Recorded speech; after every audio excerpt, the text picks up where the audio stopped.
बच्चों आज हम लोग सीखेंगे क्लास 10th का विलोपन विधि यानी एलिमिनेशन मेथड। चैप्टर 3 में एलिमिनेशन मेथड दिया हुआ है। इसको समझाने के लिए मैंने जो एग्जांपल यहाँ पे दिए हैं मैं आपको समझाता हूँ कि विलोपन विधि कैसे करी जाए, विलोपन विधि से सवालों को कैसे हल किया जाता है। इससे पहले आपने ग्राफ का ही मेथड समझ लिया है और सब्स्टिट्यूशन मेथड भी समझ लिया है यानी प्रतिस्थापन विधि। तो मैं आपको बता रहा हूँ, देखिए सवाल को देखिए। एलिमिनेशन का मतलब है हटा देना, विलोपन मतलब गायब कर देना। देखिए पहला सवाल लेते हैं हम लोग। देखो x प्लस 2y बराबर 3 है और 2x प्लस 3y बराबर 6। करना क्या है, या तो x के कोएफिशिएंट को इक्वल कर लेंगे या y के कोएफिशिएंट को इक्वल कर लेंगे। पहले से इक्वल है तो कोई दिक्कत नहीं है, अदरवाइज इक्वल नहीं है तो पहले उसको इक्वल कर लेंगे। तो कैसे करा जाएगा इक्वल, उसका तरीका ये होगा, ये समीकरण नंबर हमारी 1 है और ये समीकरण नंबर 2, यानी इक्वेशन फर्स्ट और सेकंड। इक्वेशन फर्स्ट में क्या करेंगे, इक्वेशन 2 के x वाले कोएफिशिएंट से मल्टीप्लाई कर देंगे, यानी x के साथ में जो लिखा है इससे इसमें गुणा कर देंगे और इधर इसमें जो लिखा है इससे इसमें गुणा कर देंगे। लिखेंगे समीकरण 1 में 2 से व 2 में 1 से गुणा करने पर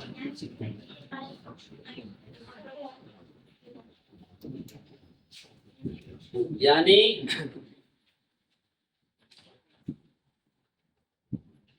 मल्टीप्लाइंग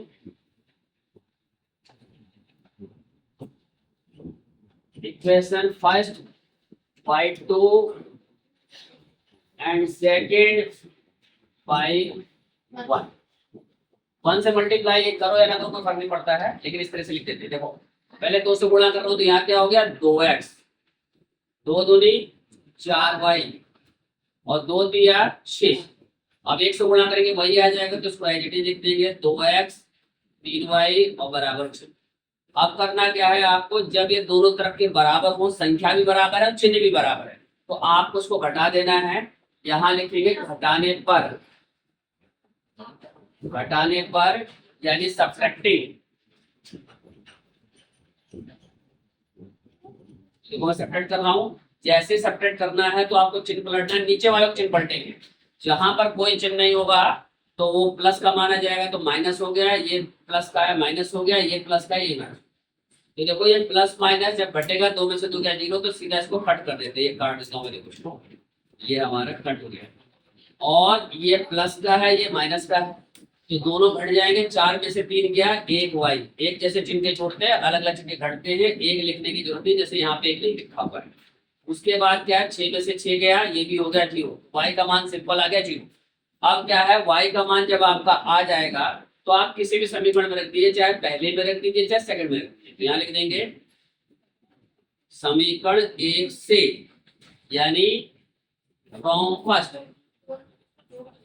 देखो 1 से तो y का मान क्या रख रहा हूं, x प्लस में 2y बराबर 3 है, x प्लस में 2, y का मान क्या रख रहा हूं यहाँ पे 0, तो 2 गुणा में 0 और ये 3, जैसे 0 से गुणा हो जाएगा तो 0 हो जाएगा और ये बराबर क्या आ गया 3। तो x का मान क्या आ गया हमारा, x इक्वल टू हो गया हमारा 3, ये आंसर है। y इक्वल टू हमारा क्या है 0 आंसर है।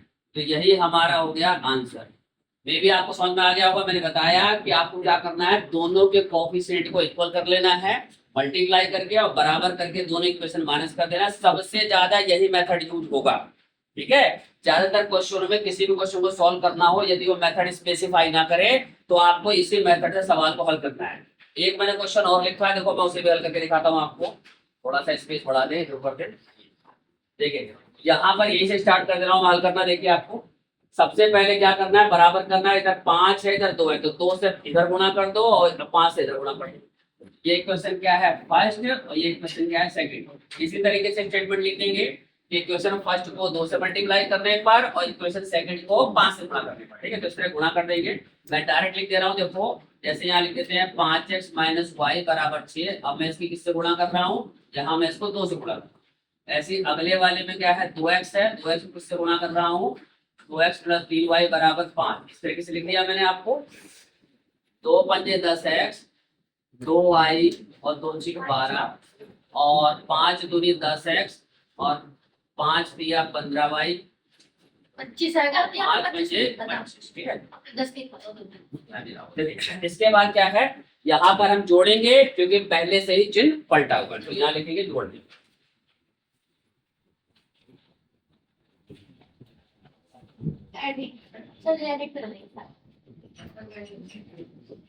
एडिंग के दौरान चिन्ह पलटा जाएगा, सीधा कट जाएगा, तो देखो प्लस माइनस कैंसिल हो गया। 15 ये प्लस का है, माइनस का 2 है, 15 में से 2 गया 13y और 25 और 12 कितने हुए, 5 2 7 2 1 3, दोनों में चिन्ह एक जैसे जुड़ गया और y बराबर क्या हो गया 37/13। ये y की वैल्यू आ गई। ठीक है, तो देखो अब जो y की वैल्यू आई है, इस y की वैल्यू को किसी भी एक समीकरण में रख दो। ठीक है, चाहे पहले में रख दो चाहे दूसरे। ठीक है, तो देखते हैं समीकरण एक से फ्रॉम इक्वेशन फर्स्ट। ये क्या है 5x माइनस वाई बराबर क्या है 6। तो मैं क्या करूंगा y की जगह क्या रखूंगा 37/13 बराबर आगे 6। अब क्या करना पड़ेगा, सबसे पहले क्या काम करते हैं, यदि कोई बटे में संख्या तो हटाओ, बता रखा है मैंने आपको, और उसके हटाने का तरीका क्या, उसी के सब गुणा कर लो। तो क्या करेंगे 13 से मल्टीप्लाई कर देंगे, 13 पंजे 65 और यहाँ क्या होगा 37/13 की 13 में गुणा होगी और यहाँ पे 6 गुणा में 13। तो देखो 13 से 13 कैंसिल हो गया, ये पहले गुणा कर चुका हूँ मैं, ये आ गया 37 और 13 कितना हुआ 78 78। अब मुझे x का मान निकालना है, 37 कर ले जाएंगे 78 प्लस में 37 ये जुड़ गया, डाल देता हूँ ये आ गया 65x बराबर हो गया 8 7 15 और 7 3 10 11 115 हो गया। x बराबर हो गया 115/65। आपको पता है जिन संख्याओं के स्टार्टिंग में 5 आता है वो 5 से कैंसिल हो जाते हैं, 5 से काट देते हैं। देखो ये कट गया आपका 5 कम 5 5 के 15, ये 5 दूनी 10 और 5 के 15, तो ये आ गया x इक्वल टू आ गया 23/13 और y इक्वल टू हम ऊपर निकाल चुके हैं 37/13 और ये हमारा क्या हो गया आंसर। ठीक है, तो इस तरीके से सवाल आपको समझ में आया होगा बच्चों। ठीक है, कि एलिमिनेशन मेथड के सवाल कैसे करे जाते हैं। उम्मीद है बच्चों आपको वीडियो पसंद आई होगी, शेयर करें और लाइक करें और शेयर करें और चैनल को सब्सक्राइब करें। ठीक है, मिलते हैं नेक्स्ट वीडियो में, तब तक के लिए जय हिंद, धन्यवाद।